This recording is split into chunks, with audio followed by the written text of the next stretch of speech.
Hody pustí gól. Aby si z toho nemyslel, že nevie góly dávať.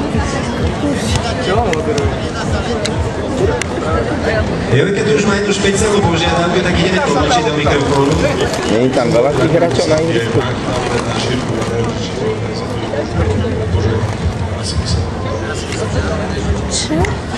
Dám ranky na šírku, aby sa nenabehali. Takže prvý zápas ešte takto a budeme lobovať, a keď to naozaj nebudete vládať, tak potom to posunieme.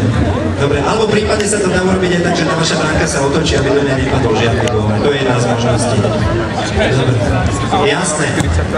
Jojka napriek tomu, že kompletné družstvo je zranené, tak predsa len nastúpili, tak uvidíme, ako im to pôjde. Ešte by sme to mohli spraviť aj tak, že by sme hokejistom priviazali a futbalistom jednu nohu o druhu, že by sa to možno uľahčilo. Tak necháme sa prekvapiť, ako bude vyzerať prvý zápas.